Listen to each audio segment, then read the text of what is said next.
मसीह में मेरे प्रिय भाइयों और बहनों, मैं उम्मीद करता हूं कि आप सब अच्छे होंगे। और आज के इस सुंदर समय में मैं शिमोन माइकल आप सबों को प्रभु यीशु मसीह के नाम में प्रेम भरा सलाम लाता हूं। सबों को शालोम। और मेरे प्रियो, जब आप इस वचन को सुनते हैं, इस वचन पे कान लगाते हैं, तो मेरा मानना है कि प्रभु ने किसी कारणवश आपको इस वचन को सुनने के लिए चुना है। क्योंकि कितने ही लोग होते हैं जिनको ऐसी अपॉर्चुनिटीज मिलती हैं, पर वो शायद उतना ध्यान नहीं दे पाते हैं।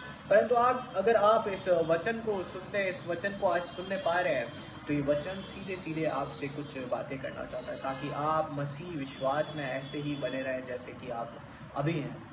कुछ ऐसे सवाल होते हैं, कुछ ऐसी शिकायतें होती हैं जो अक्सर हम खुद से और प्रभु से करते हैं जब हम अकेले में होते हैं, जब हम निराश जाते हैं, जब टूट जाते हैं। तो ऐसी कुछ शिकायतें होती हैं, ऐसे सवाल होते हैं जो हम प्रभु की ओर उठाते हैं। और उन्हीं सवालों का आज प्रभु हमें सीधे सीधे उत्तर देना चाहते हैं उसके वचन की ओर से। तो मेरे प्रियो, इससे पहले कि हम वचन की इन बातों को जाने, वचन की गहराइयों में जाएं, आइए अपनी आंखों को बंद करें, सजदे में जाएं और प्रभु से प्रार्थना करें। आइए प्रार्थना करें।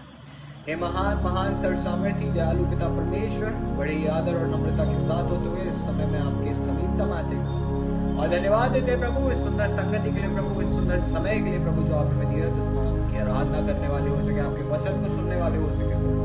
जबकि हम इस वचन पे कान लगाते हैं प्रभु, तो प्रभु सिर्फ सुनने वाले नहीं, पर इस पर चलने वाले भी हो सके। प्रभु अपने स्वर्गीय भंडार से बुद्धि ज्ञान को प्रभु हमें नवाजिए प्रभु इससे, ताकि हम इन बातों को गहराई से समझने वाले हो सके। प्रभु हर एक बात में आपके नाम को ऊंचा ठहराते हुए इस प्रार्थना को आपके बेटे और हमारे उद्धारकर्ता प्रभु यीशु मसीह के नाम से मांगते हैं, आमीन।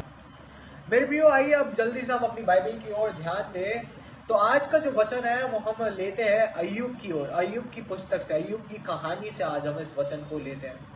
अय्यूब का जीवन हम सब जानते हैं, मेरा विश्वास है कि सब जानते होंगे अय्यूब की कहानी की। Very blessed story. बहुत कुछ हमें सीखने को मिलता है कि किस प्रकार से हमें परमेश्वर के ऊपर भरोसा रखना है और उसकी बातों को जानना है। क्योंकि एक ऐसा समय रहता है जब अय्यूब सब कुछ खो चुका होता है, उसके जीवन से सब कुछ जा चुका होता है और वो हताश निराश हो चुका होता है, परंतु प्रभु उससे उसकी जो परीक्षा लेता है उसके बाद उसे 10 गुना 1000 गुना ज्यादा देता है। तो मेरे प्रियो, आज हम देखेंगे अय्यूब उसके 23वें अध्याय से पद 8 से लेके 10 में अय्यूब का जीवन किस प्रकार से हमसे कुछ कहना चाहता है। अब यूं होता है कि अय्यूब अपने जीवन में सारी अच्छी बातें, उसका परिवार, उसका घर, उसके बच्चे और कह सकते हैं उसकी सेहत, धन दौलत, हर एक अच्छी चीज जो किसी भी इंसान को चाहिए होती है, जो उसका जीवन बेहतर कर सके, वो सारी बातें खो चुका है। और 23वें अध्याय में वो अपने परमेश्वर को भी खो देता है। He has lost his God। और मैं समझता हूं कि कोई अगर अपने परमेश्वर को खो दे, जिस पर वो इतना एतबार करता है, इतना भरोसा करता है, तो उससे निचला स्तर किसी इंसान के लिए नहीं हो सकती, किसी मनुष्य के लिए उससे नीचे की बात नहीं हो सकती। इतना वो परेशान हो गया होगा, मरने के ख्याल आते हो, तो इस ऐसे समय वो अपने जीवन में देखता है और ऐसे समय में वो परमेश्वर की ओर कराता है, परमेश्वर की ओर देख के शिकायतों करता है कि ऐ मेरे खुदा तू कहाँ है। और ध्यान दें, जब मैंने आपसे शुरू में कहा था कुछ ऐसे प्रश्न, कुछ ऐसे सवाल, कुछ ऐसी शिकायतें जो हम अक्सर अकेले में परमेश्वर से करते हैं, वो यही है कि ऐ मेरे खुदा, मेरी परेशानियों में, मेरे दुख तकलीफों में तू कहाँ है। I can't see you Lord. परमेश्वर में तुझे नहीं देख सकता। क्योंकि अय्यूब इस वचन में आगे की ओर जाता है, पीछे की ओर जाता है, दाएं बाएं हर तरफ ढूंढता है, पर परमेश्वर उसे कहीं नहीं मिलता। वो कहता है कि परमेश्वर आप मुझे अनुपस्थिति देते हो, जब मैं आपको ढूंढ रहा हूं तो you are not there Lord. तो आइए 8वें अध्याय से लेकर 10 में देखते हैं किस प्रकार से हमें यहाँ पर बातें सीखने को मिलती, किस प्रकार से अय्यूब का जीवन है। 23वें अध्याय में वो इस बातों की व्याख्या करता है। 8वीं आयत कहती है, देखो मैं आगे जाता हूं परंतु वह नहीं मिलता, मैं पीछे हटता हूं परंतु वह दिखाई नहीं देता। इसका मतलब वो आगे की ओर जाता है, वो हार नहीं मानता, वो परमेश्वर की ओर ईमानदारी से उस विश्वास को निभाते हुए आगे बढ़ता है कि शायद आगे की ओर मुझे परमेश्वर मिल जाए। आगे की ओर जाता है पर कुछ हाथ नहीं लगता, तो वहां से वो पीछे की ओर मुड़ता है।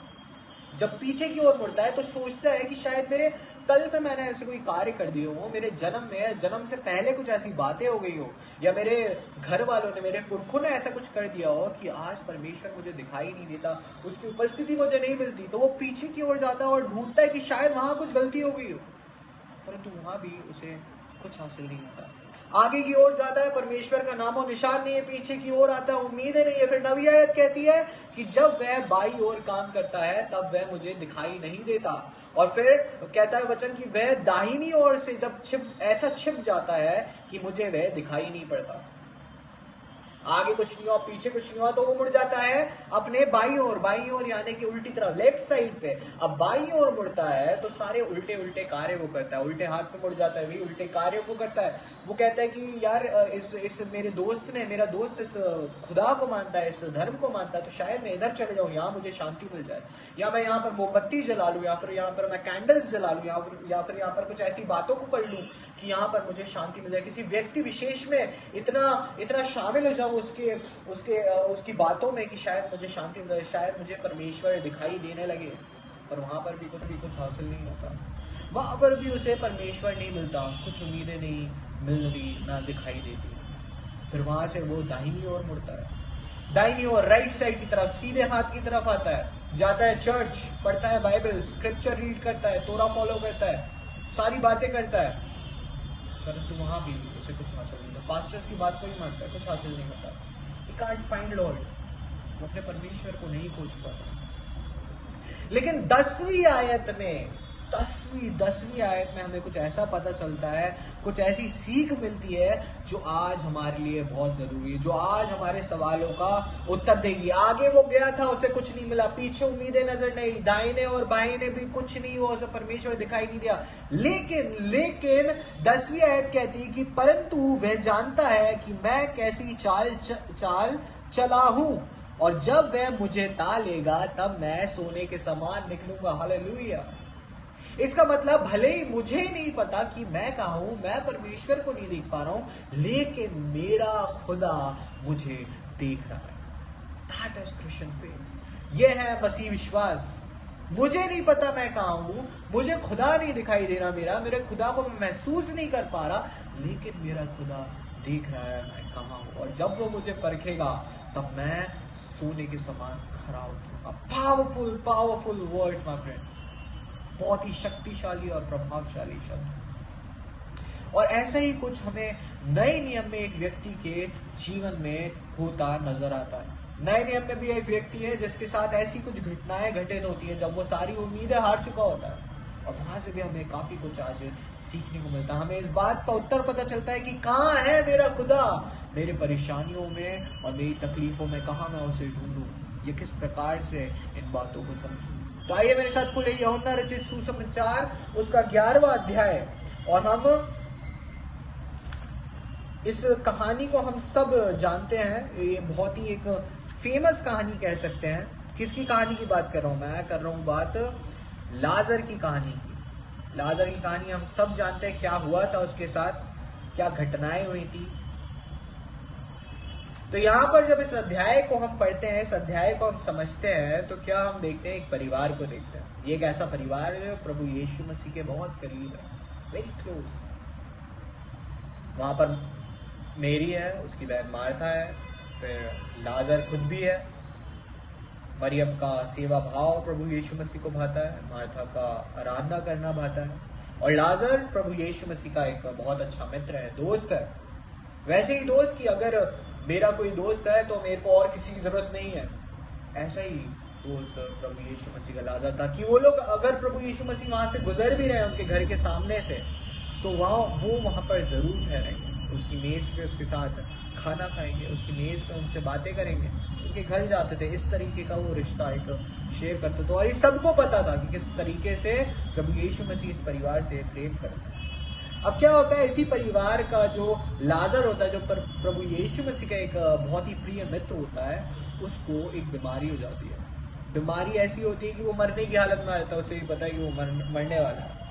तो मार्था मेरी यीशु मसीह के पास एक व्यक्ति को भिजवाती है, वो उसे संदेश पहुंचाता है कि आपका वो दोस्त जिससे आप अधिक प्रेम रखते हो वो मरने वाला है, वो बीमार है, तो आप आइए और उसको चंगाई दीजिए। क्योंकि सब सोच रहे थे कि प्रभु यीशु मसीह आएंगे उसको चंगाई दे देंगे।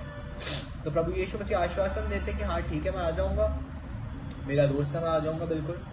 तो वो वापस जाता है, उनको बताता है कि प्रभु यीशु मसीह आ जाएंगे।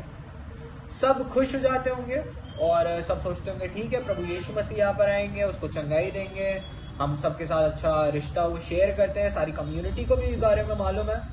तो उनने सोचा कि ठीक है इसके बाद हमें बहुत बड़ा जश्न करेंगे, वो ठीक हो जाएगा, जश्न मनाएंगे, अच्छा अच्छा खाना खाएंगे।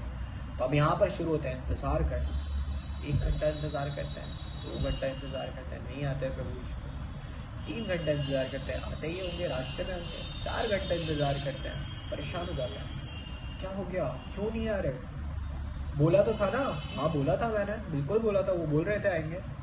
5 घंटे, 6 घंटे, 7 घंटे, 1 दिन, 2 दिन, 3 दिन, ऐसे करते करते बहुत दिन बीत जाते हैं। बहुत दिन ही मतलब 2 दिन ऑफ कोर्स।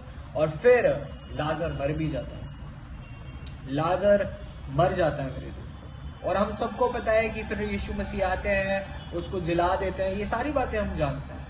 लेकिन वो ऐसे समय से गुजरते हैं जहाँ पर उनका विश्वास हार जाता है। सोचिए उनकी हालत जब प्रभु यीशु मसीह कह के भी उनके पास नहीं आते। सोचिए किन बातों से उन्हें गुजरना पड़ता होगा। लोगों के ताने, नाकामयाबी, परेशानियां, दुख, तकलीफ, रोना, उनका प्रेम जो था, जो लगाव था, वो हार चुका है, सारी बातें हो चुकी हैं। पर ऐसा क्यों हुआ? यहां से हमें 3 बातों की सीख मिलती है मेरे प्रियो। 3 बातों की यहाँ से हमें प्रेरणा और सीख मिलती है। प्रथम बात यह है कि अगर प्रभु किसी चीज में वक्त ले रहे हैं तो हमेशा उसकी कोई ना कोई वजह होगी। 15वीं आयत कहती है, प्रभु यीशु मसीह 15वीं आयत में कहते हैं, और तुम्हारे कारण आनंदित हूं कि मैं वहां ना था जिससे तुम विश्वास करो, परंतु अब आओ हम उसके पास चले। Strange words but beautifully quoted by Jesus Christ, beautifully said by Jesus Christ, क्योंकि प्रभु यीशु मसीह ऐसी बातों को करते थे जिनका बहुत गहरा अर्थ होता था। कोई और दूसरा व्यक्ति पढ़ेगा तो सोचेगा ये क्या हो रहा है, प्रभु यीशु मसीह यहाँ पर खुश क्यों है? परंतु प्रभु यीशु मसीह का कुछ कारण था, क्योंकि जब वो सारे वहां पर सिर्फ एक चंगाई देख पा रहे थे तो प्रभु यीशु मसीह उन सारी बातों से कहीं ज्यादा एक बड़ी बात देख पा रहे थे।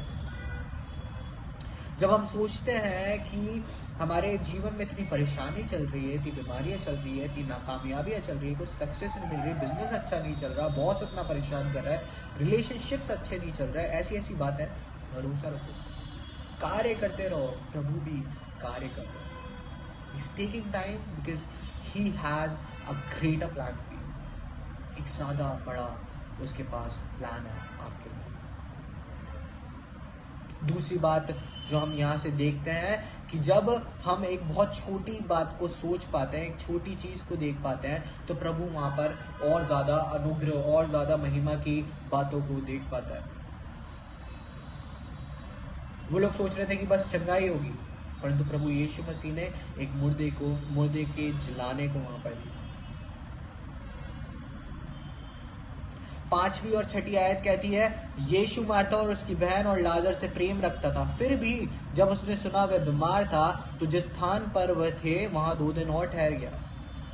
उन्हें गुजरने दिया उस मुश्किल समय से। रोते रहे, बिलखते रहे, परेशान रहे, लोगों के ताने सुने, परंतु यीशु वहां पर कार्य कर रहा था। यीशु मसीह के दिमाग में कुछ बात थी, यीशु मसीह ने कुछ प्लान उनके लिए करके रखा था, और वो ऐसा प्लान था जो उन सब की समझ से बहुत ज्यादा बड़ा था। ऐसा प्लान कि आज मैं एक प्रवक्ता, एक प्रचारक, बहुत सालों बाद, कह सकते हैं 2000 साल बाद उसी बात की गवाही यहाँ पर दे रहा था।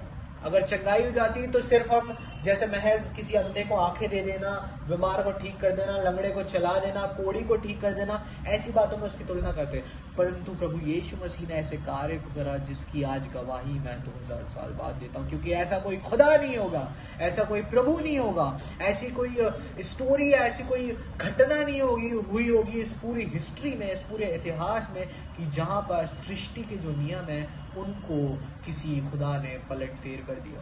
ऐसा है हमारा खुदा। He has the authority. He's having the plan. इतना महान हमारा खुदा है। जब सबसे चंगाई देख पा रहे थे तो प्रभु यीशु मसीह ने उस मुर्दे को, 4 दिन हो गए थे, दुर्गंध आ रही थी उसके शरीर से, पुर्जे अलग हो गए होंगे, बायोडिग्रेड होने लगा होगा उसका शरीर, परंतु प्रभु यीशु मसीह ने सिर्फ कहा कि बाहर निकला, और वो बाहर निकल आया।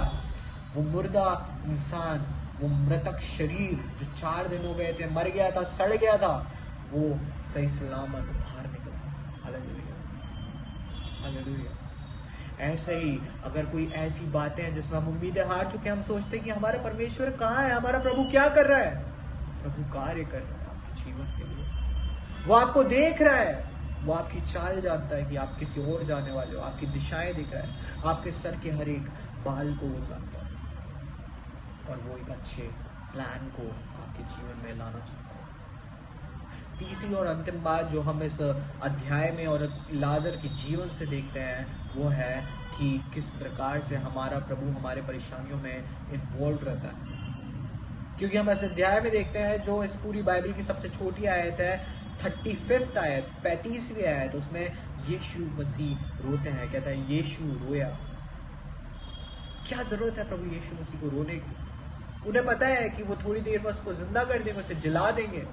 वो प्रभु है, सर्वशक्तिमान है, परमेश्वर पिता के इकलौते पुत्र, इतनी ताकत, सारी चीजों को उलट फेर कर सकते, कुछ भी कर सकते। उनके सिर्फ एक कहने में तूफान आंधी सब रुक जाता है,